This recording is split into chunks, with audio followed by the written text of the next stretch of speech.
Dun, dun, dun, dun, dun.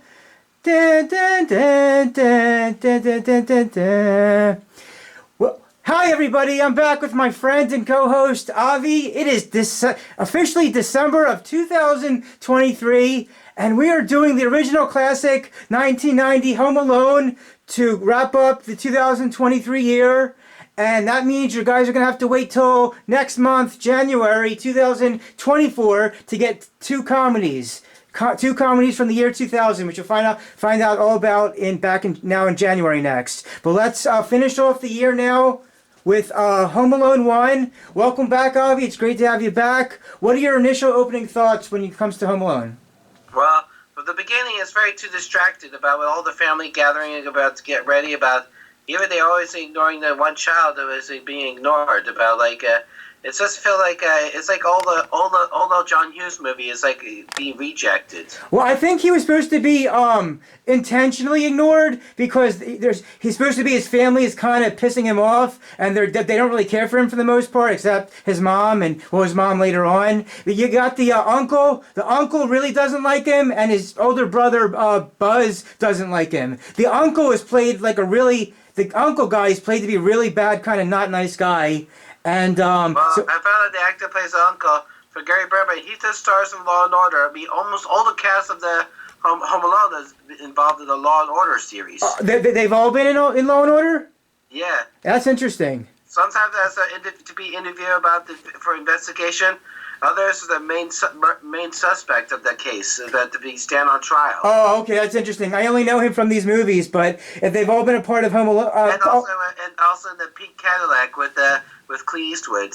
What was that thing? Who and what about? Pink Cadillac. Who's Pink Cadillac?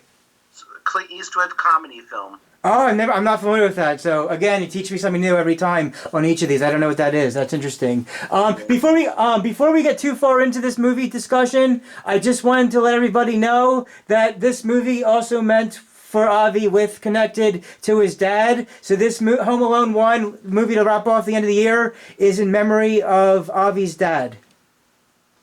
Because your dad liked this movie? That's part of your... Well, sometimes it's very hard for holidays, but mostly he likes one John Hughes movie he likes is Uncle Buck and Planes, Trains, and Automobiles.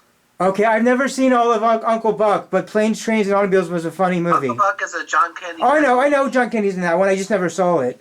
But yeah, I did have a fun time with Planes, Trains, and Automobiles. So just for the John Hughes connection.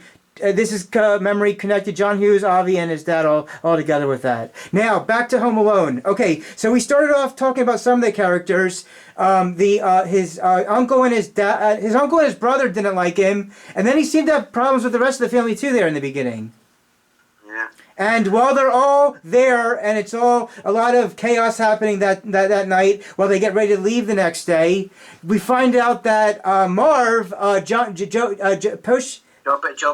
Pesci pretends to be a cop. He has information about when they're leaving to know about what to lock the security system. Exactly, for the whole system thing, yeah. And then Kevin McAllister knows that's him later on when he sees it's the same tooth. The gold tooth. Right. The listening. Right. And then they go to the airport, the Chicago airport. Decide to go to what? France in this first one, I think. France, Paris. Yeah, France.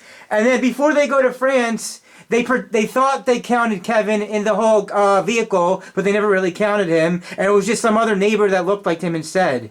I don't know why the neighbor looked so much. It's a next door. Yeah, the next door neighbor looked too much like him. I didn't get that part. But I looked the same. Like they looked like the same guy, but looked like the same neighbor as Kevin or something similar. But this movie. Before we started the recording online, we were talking a bit about John Williams. What do you think of his score for this? Well, John Williams' music is mostly based on the Tchaikovsky music. Oh, and how does the Tchaikovsky music go? What? How does the Tchaikovsky music kind of go? Dun dun dun dun dun dun dun dun dun dun dun dun dun dun dun.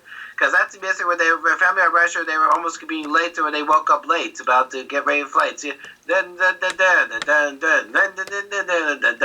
that music's very Tchaikovsky-esque. Oh, okay.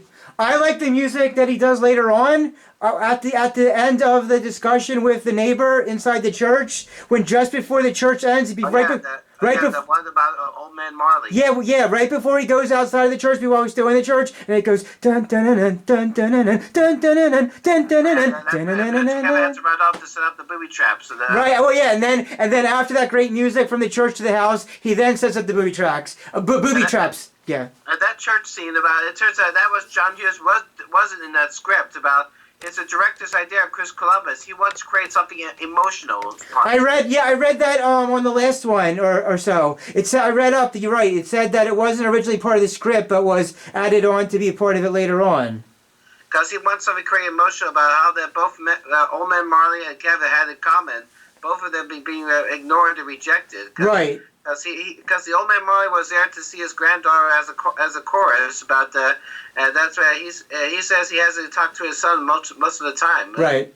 I thought the whole thing with him talking to the neighbor in the church was really well done, especially the music at the end after they leave each other. But let's talk about my question for you about all this is, outside of Kevin, who's your least favorite character outside of Kevin, and who's your favorite character? Least favorite first. David Rattray. You said the least favorite is who? David Rattray, the brother. Which brother is that? Buzz. Oh, the Buzz, yeah. So Buzz is a good answer for least favorite. And who's your favorite character outside of Kevin? Joe Pesci. Joe Pesci, good answer. Nice. Because mostly in Joe Pesci's career, he does some of the violent role and the gangster films, like mostly in Martin Scorsese movies. Right. Like it was the same year of Goodfellas. That's Goodfellas. Right. But that same year, Joe Pesci and Catherine O'Hara both stars share the same together with Molly Ringwald and Ali Sheedy. It's not a John Hughes movie. It's called Betsy Wedding. What year did that come out? 1990. Oh, I'm not familiar with that movie. Tell me a bit more about it. It's a comedy movie about to get ready for the wedding. Somewhere like Father of the Bride stuff. Do they have any scenes together or no? They share as a husband and wife.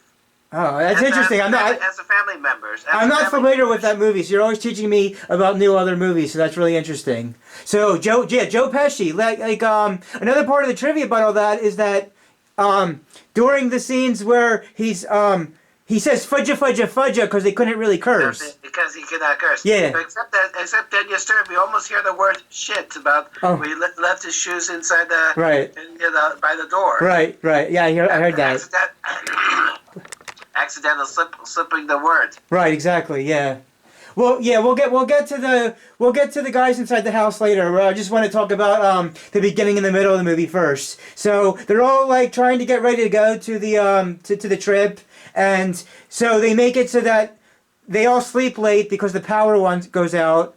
They eventually make it to the airport. They leave. It's not till the middle of the flight when his mom realizes Kevin's not on with them, and then when he wakes up to a whole house by himself. So what does he do? He jumps on the bed. He watches He's freed about But why not say as Goodfellas? Why not instead be captured by the bandits? Why he just join the criminal? What do you mean by joining? Because if you're being rejected, I remember all the story about family ignored you about. It's like if you want to be a new family, you have to go join as a life of crime. Oh, okay, yeah, I'm not. Goodfellas, like Henry Held about had trouble with his family, now he discovered a new life about that. I'm not sure. Or like in St. Years, a live action Ninja Turtles about one character named Danny about he has a problem with their father relationship, joining the Foot Clan. Right. Well.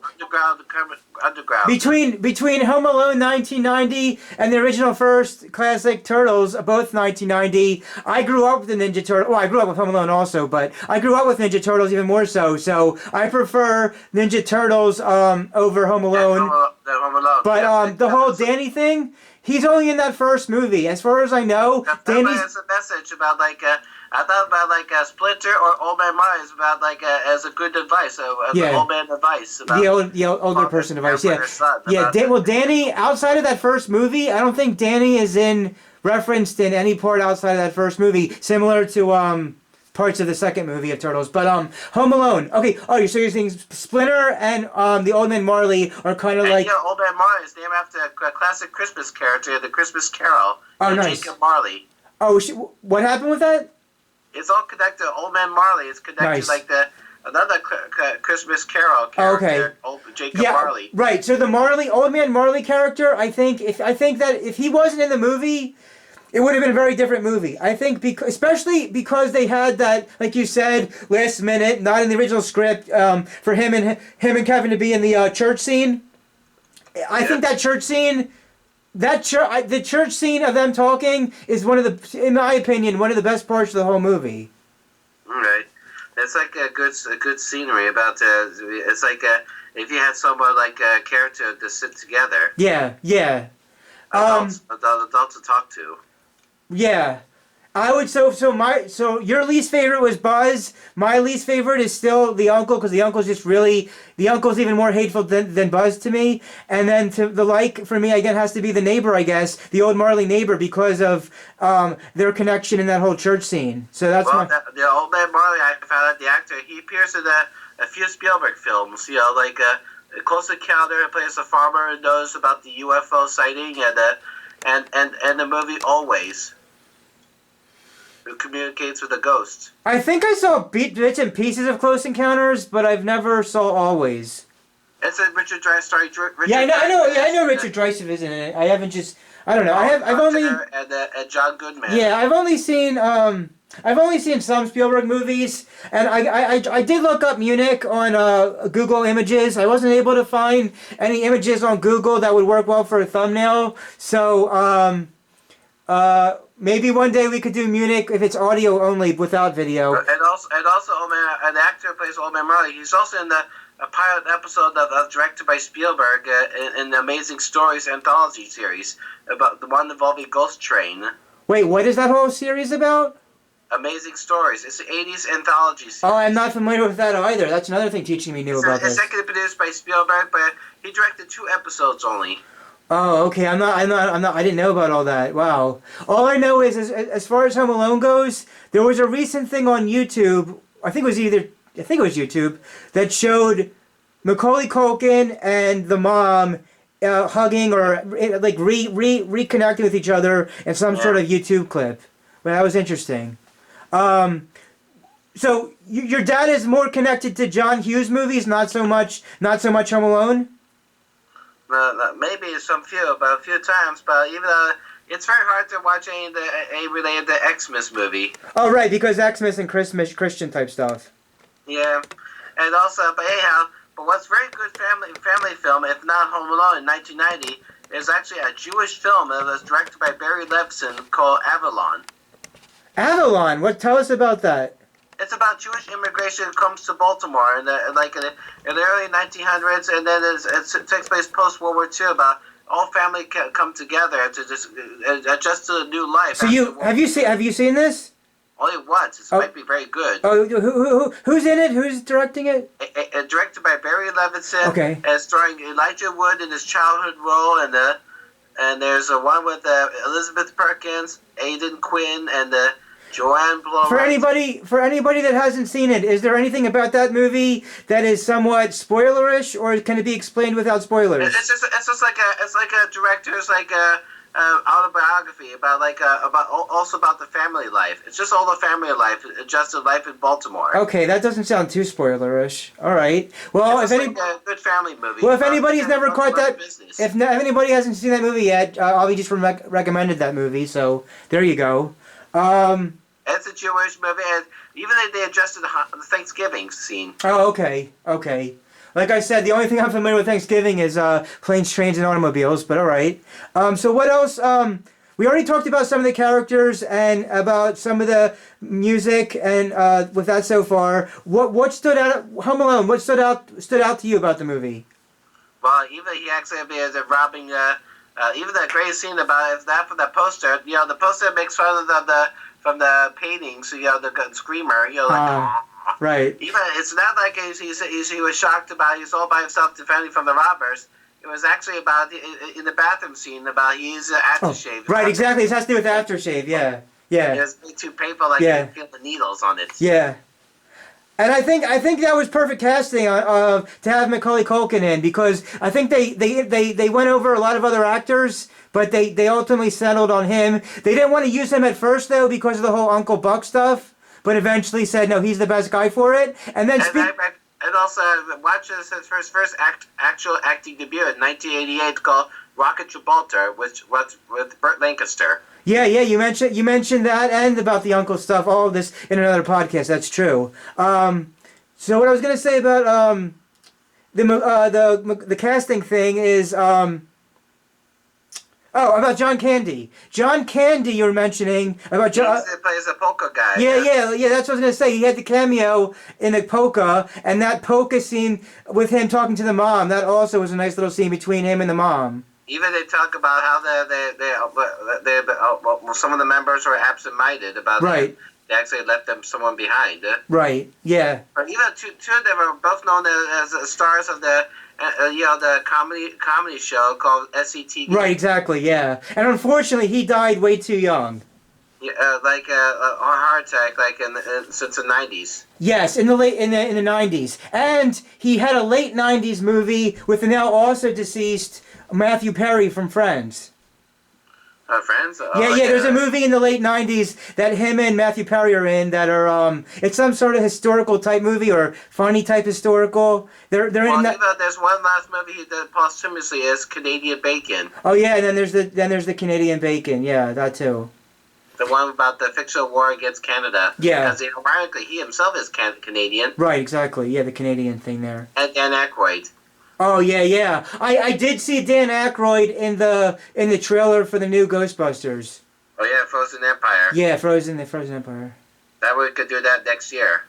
Ghostbusters '84, you mean? Yeah. Yeah, the original one. How it all started. We could do that. At some point. I have seen Ghostbusters '84. Yeah, that works.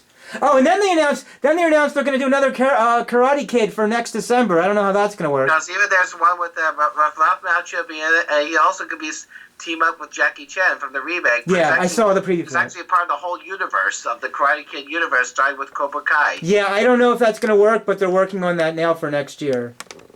Yeah. Right. So back to Home Alone. What else about Home Alone did you thought was interesting? About how we went to Brothers Room Buzzer and steal that life-saving account about the 70 letter. Say again, to do what?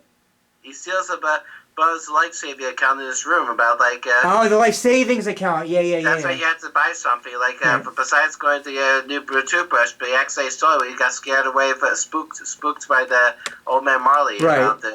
Right, yeah. And then he does something like goes to grocery shopping by himself. Yeah, let's talk about that. That was like in the middle or somewhere. About in the middle of the movie. So he decides to go grocery shopping, but by himself. What did you make of that whole thing? Well, sometimes it's like to do improvising about that. I don't think so. I like the part I liked about it is when he stole the toothbrush in the one store, and then in the grocery shopping, the cash register girl kept asking him all these questions. I'm like, me alone, by myself, I don't think so. Like the whole thing, just the way he plays the character with all, like how he deals with his family, how he deals with the grocery store and being out and about, how he deals with eventually Old Man Marley towards the end when he actually got to know him, how he deals with the Harry and Marv. Like he just plays every scene with each character. But he almost exactly had to do that himself to do a laundry. Oh yeah, and the laundry by himself also. The laundry scene. He has what's a little bit very annoying, a little scary is part of the one about the furnace monster. The which monster? The furnace. Oh yeah, because the furnace was scary. Yeah. Yeah. And it's interesting. The furnace was scary for him, but then later on, when Harry was in there, he had to go onto his foot from the steps and stuff. Well, even though hope he doesn't get eaten alive by the furnace monster. If he's furnace monster, but it's not for the trap. So about, hey, let me out! I'm scared of the monster. Yeah, those for young people that might be partly scary for this movie, but overall, I would say it's pretty watchable with not stuff like that. It's just that the sequel, Lost in New York, is, in my opinion, way darker than the first one. Yeah, well, with Daniel Stern character Marva turns out the skeleton to be electrified. It's very common, like same thing like in John Hughes' Planes, Trains, and Automobiles when Steve Martin and John Kennedy got nearly a head-on collision with the two trucks. Both of them seemed to turn himself into the skeleton. Oh, I have to rewatch the movie to see that part. That's interesting. Okay. Watch the clips. Watch the clips about on Okay. YouTube about the going the wrong way parts. Yeah. Cool. Yeah, I'd have to rewatch a clip for that. Sure. Okay. Let's see what else. Home Alone. Is there Something anything? Brian the pizza Sure. Go ahead. guy, Go ahead. Said that he has a trick the pizza guy to give a Oh, regular pizza right. by pretending to use a fake movie. Right. So he does that a lot. That wasn't the first. He does that a number of times. So he does that with the pizza guy. He does that for the goons, so they couldn't get in a few times. Then he does it. He uses a firecracker. He Right. uses the firecrackers to scare them off. Right, right. And there's the firecrackers, and then he does that similar thing that you're mentioning with different characters in the second movie. Yeah, that's the second movie, and sometimes they'll also like. Sometimes what's good about the also they fooled about the goons about who lives in the house. They used all the mannequins and the mannequins by playing the rocking around Christmas tree. Right, yeah. It has some good Christmas music, yeah.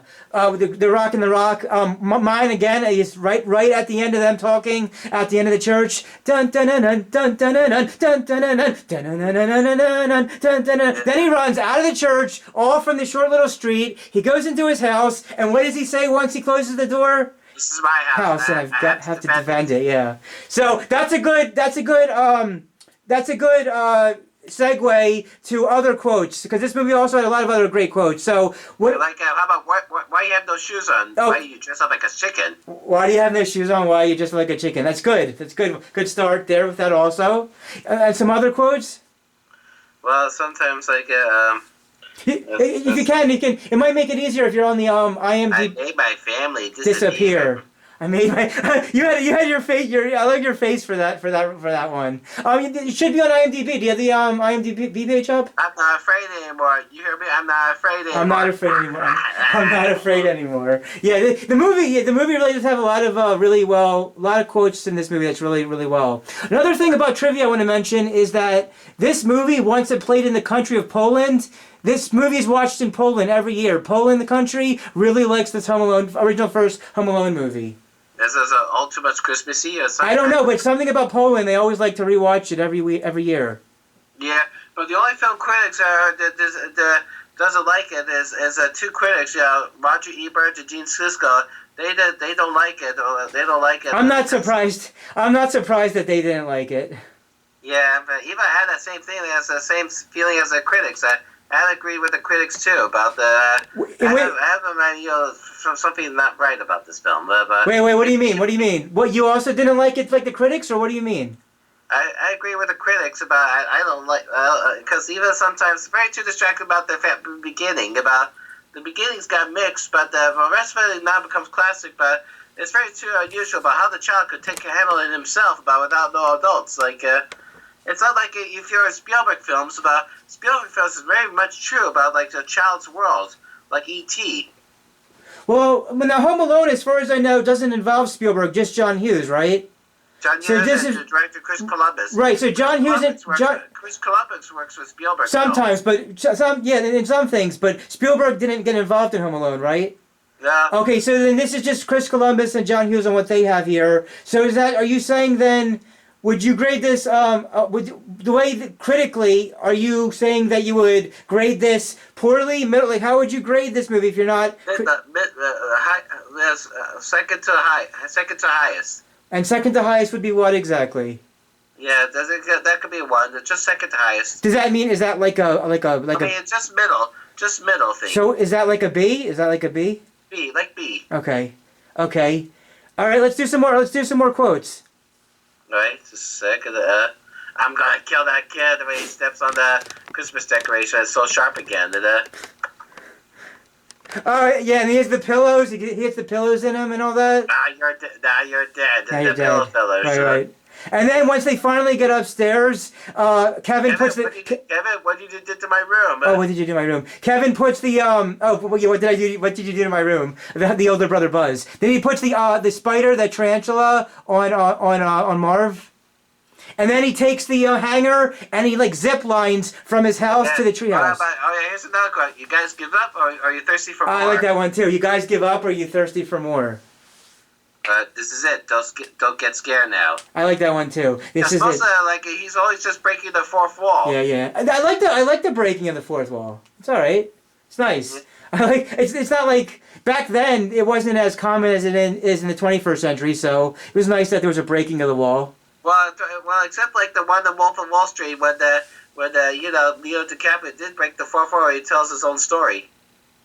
At one point, how long does he tell his own story for? Just at the beginning, about when he introduced. Okay, since you mentioned that, I just want to say again, I don't know how many people saw Killer Moon, but I'm guessing that Oppenheimer is going to be more well received than Killer Moon.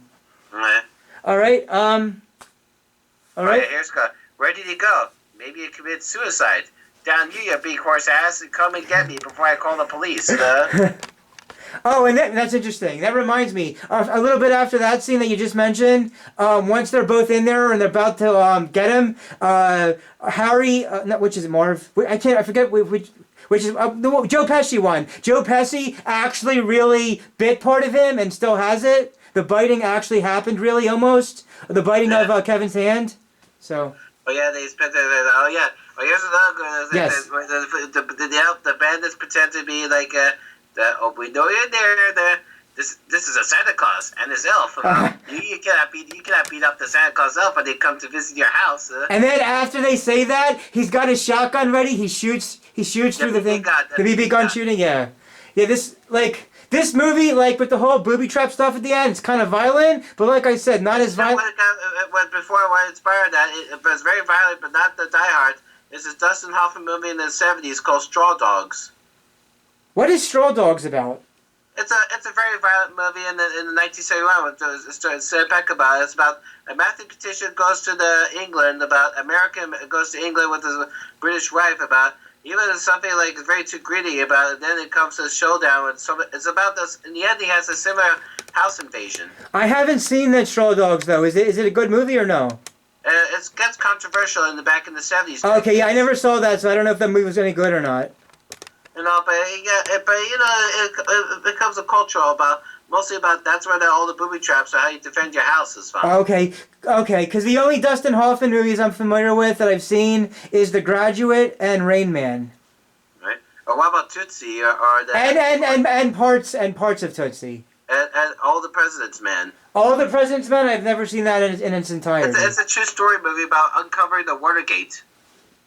Well, let's talk about Watergate for a sec. So, the Secretary of State, Kissinger, he recently passed away. Yeah. And he worked with Nixon. Here's what I don't understand, just to keep this topical for a sec.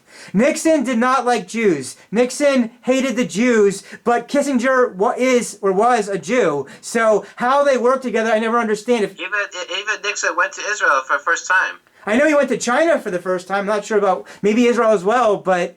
I don't know if he went to Israel. All I know is that Nixon really hated Jews, but Kissinger is a Jew, so I'm not sure how that all worked. But okay, back to Home Alone. Home Alone 1. Okay, what else about this movie did you also really like? Well, I really like about even like now they finally reunite with his family and about they almost got what they did. But Kevin said, "I did everything for you.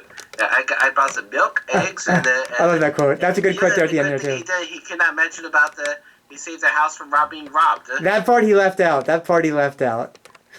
Except about the daddy found the golden tooth about. Oh yeah. Oh, in the founding of the golden tooth. Yeah. Yeah. Yeah. It's a shame. We never got a third legitimate Home Alone movie to cap off the trilogy. It stopped at the end of the second movie for me. Right. Meaning the third movie didn't have the original cast. No. But only John Hughes still wrote the screenplay. Right, that's true.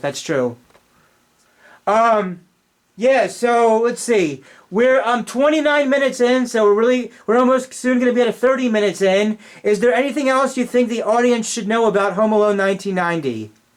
No, well, don't think about how much price you get when you buy something like for get your shopping to do. The shopping scene again. The shopping scene there was well done. First, also, a good thing if you're by yourself, make sure that don't watch even he plans to watch watch a R-rated movie. Then the one with the angels, the angels. The old gangster movie thing was done well when he was watching that. That was done well. He almost got him cut his eye. He should have watched the army. Right, and as he was watching it, what'd you say there? What? Because after he pauses, he shouts "Mom." That gets her attention. Oh, okay. And then as he's watching it, he could hear the goons outside wanting to come into his house. Right, and sometimes also what's good about if you're sleeping by yourself, make sure you don't be up all night to eat so much. Yeah, eating and watching the movie and all that stuff. Yeah. All right. Yeah. All right. We're officially 30 minutes in, so we don't need it to go too long if there's not too much more else to say about it. Is there anything you think the audience should still know about Home Alone 1990? Well, sometimes besides, I like it about if you want just sliding around, to make sure keep your front door open about the right. pocket slide. Well, right, exactly. So that's the thing between John Hughes, Chris Columbus, and Spielberg with his whole stuff of families would have done it way differently. So I guess that's partly with the John Hughes and Chris Columbus way, plus with how you said about the critics of Siskel and Ebert and whatever else, that it's an enjoyable movie, but it does have, I guess what I'm sure you could find a number of plot holes in the movie. Yeah, almost something like a plot holes about how you're able just to heat it. Right. What's that about heating? I mean also about after he takes care of the bandits, it's gonna take a long time to how you need to repair his house. After you take care of the robbery, we clean up the traps. Did he clean up the traps after the goons? Well, it takes about a few days, almost overnight, before the family comes. All I know is his mom got to him pretty fast, and I don't know. And it's funny because the family never knows that the goons were ever there. He leaves that part out. No, I just went shopping and just hung around. So the way he played the character was really well, and then obviously it did so well that they had to have the sequel 2 years later. Okay. Well, sometimes and you know that Macaulay Culkin makes an appearance in the John Candy movie, and also director Chris Columbus called Only the Lonely. Only the Lonely. What year did that one come out? 91. Oh, what was that? What was that one about? It's a romantic comedy drama about John Candy plays Chicago cop. It's like a remake of the classic film called Marty about. Interesting. About one child lives with a single mother about facing a new life about when he meets a girlfriend played by Ali Sheedy. Ali Sheedy, not bad. All right, yeah. So like I said, if you can catch on YouTube later, there's a very, very recent clip together of showing the current version of Macaulay Culkin hugging or embracing his mom from the movie in a recent type way. Even recently, when they're doing Kevin Hart's about... That one too. Then there's also that Kevin Hart commercial as well, yeah. Yeah, by bringing her back also, there's somewhere wrong. Right, yeah, when she says the name, except being different Kevins. All I can say about that is... Kevin Hart, the actor or comedian, actually is from Philadelphia. Yeah, I knew that. That's even besides about Chicago's very too much coldest place to settle there. Yeah. But even though Philadelphia feels almost colder now, but Philadelphia's best place than New York or parts of New York, I believe now. Parts of New York already have snow. Yeah. We got some snow flurries around here, but we didn't get something stick around. Well, we haven't got any yet, but I think it's not. I think it's going to be worse than last year, where we thankfully got nothing at all last year. I think this time we're actually going to unfortunately get something, which suck if that actually happens, because I'm not really a big fan of snow. So, yeah. So you didn't like Buzz is your least favorite character, and your favorite was Joe Pesci. Joe Pesci, yeah. Anything else? Anything else you want to say about the goons? Joe Pesci, Marv and Harry and Marv. Well, sometimes even sometimes even the Marv got the very creepy sound about Marv screams. The screaming, the way he screams during things, yeah. And then he's always about the wet bandits. He was about the wet bandits in the first movie and the sticky bandits in the second movie. Sticky bandits, so yeah. Even wet bandits, because after they invaded one of the houses, they robbed it. Marvin had to stop the drainage of the sink to leave it flooded. Right, exactly, to do that, yeah. It's very rare the climax when he goes to the next door house about the basement is flooded also. They let the sink on. Oh, yeah, that's true, yeah. Yeah, and again, like the score one more time again by uh, John Williams, really well done. The score makes it what it is. That whole church scene with with the characters, the old guy, the neighbor. He's not bad like the other guy, other family thought. So. Yeah. We are now officially 35 minutes in. So you already gave your rating. You said this is kind of mid. It's kind of mid. And the one last quote is Buzz, your girlfriend, woof. Oh right, right, and then they didn't want to actually insult an actually woman, so that was actually a boy pretending to be a girl in that picture. That's not a real girl, huh? No. When I read up the trivia about the girlfriend thing you're mentioning, they didn't actually want a real girl to like have that be a thing for the rest of life. So it's actually a boy dressed up to look like a girl. It's a boy in that whole wig. Well, that's Buzz in the wig. No. It's if you have to look up the trivia real quick, is he gay? No. They said no, he's not gay. It's just like it's supposed to be his girlfriend, but they didn't want a real woman to like whatever the embarrassment, so they get a guy and put a wig on that in that picture of the girlfriend. You gotta go if you look up the trivia real quick, you'll see what I'm talking. I get it. I know what you mean Yeah. now. Yeah. I've got even sometimes they say something about they spot if they say Elvis Presley's still alive at the airport about if you spot someone like in the back of it that was before John Candy, there's someone dressed up as Elvis Presley. They said that Elvis is supposedly next to John Candy in that whole John Candy scene. It's like even I thought it's all just a Elvis impersonator. There's lots of impersonator going around. Right, exactly. So yeah. That was really what. So we talked about parts of the movie. Anything we left out about Home Alone before we start to wrap it up? I guess that was it then. That's it for now. Okay, because when we did the second one when we did Home Alone 2 first, before this one, that ended up being like a little bit over 50 minutes. Because we had a lot to say about that one. This one's just about to reach 37 minutes in. We didn't have as much to say about this first movie, but that's okay. Again, what everybody should know is Home Alone 1990 is our last movie podcast discussion of 2023, but we have two comedies, two 2000s. Oh yeah, there's one thing I like about there's one more thing. There's one about when John meets Kevin McAllister meets with that fake Santa about if he wishes that he wants his family back. He was sorry at the elves. What were you saying about the fake Santa? He meets a fake Santa. Who wants to give his regards about says he wishes his family back. Even there's one little recursive about that when he starts his car that it's still busted. And the car doesn't start. Yeah. And the car doesn't start. Yeah, that was nice. I thought that it sounded like he was playing the character as if Santa was real. So that was that was also another well done scene as well. Good mention of that scene. Right. Yeah. Sometimes the actor plays a fake Santa about I remember it turns out he's in that movie Armageddon. As one of the astronauts who volunteer about. I did not know that he was in that other movie. Yeah, the overweight guy. Okay. Wow. All right. Nice. All right. So that was. I hope everybody's enjoyed. Whoever decided to click on this one. This was our movie podcast discussion on Home Alone 1. In the description box, I'll have for you guys me delivering the Home Alone quotes from the beginning of the Rumble channel and my Spotify movie review of Home Alone. Last words. Yeah. I send you a video link about that same year as Home Alone. I give you the clip to watch as a true family film about in 1990, and not like a very not dysfunctional, but it's good, very good family. It's called Avalon by Barry Levinson. Oh yeah, you mentioned that in the beginning of the podcast. Is it able to watch for free? Is it free to watch? Well, not yet, but you can.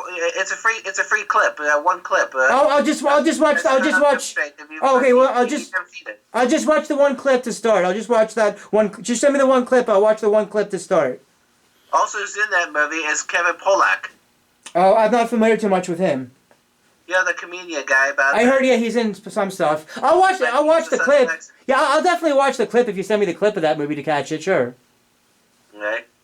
Okay, then I think almost that's everything that wraps me up. That about wraps it up. One thing that I'm very upset about is when there's a song goes somewhere in my memory about when Homo's out on the streets. He feels so sad that he misses his entire family when we see the other families all gather around for the Christmas holiday. Wait, is this in the first one or the second one? The first one, yeah. What's happening exactly?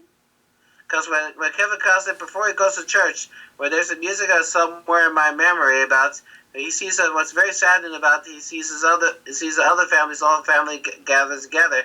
He said it's very, very sad. He wishes he wants his family back. Oh, that's a part where he wants his family back. Yeah, that was nice. That was touching. Also, this movie, Home Alone, it's got the comedy, it's got the slapstick, it's got some drama, and it's got those just heartwarming, touching moments. Yeah. Yeah. Well, everybody, that's it. That's us. That's our last movie discussion podcast of 2023. I hope you enjoyed Avi and I talking about Home Alone, and we're going to see you back in sometime in 2024 for some 2000s comedies. Okay. All right, thanks for coming on. I'll talk to you soon. See you around. Happy Hanukkah. Happy Hanukkah. No Christmas, just Hanukkah. Just Hanukkah. A real holiday, not Christmas. Right, exactly. Yeah, you're exactly right. Thank you. Windows lighted. Windows lighted also. Thank you. Welcome, Hanukkah. Happy Hanukkah.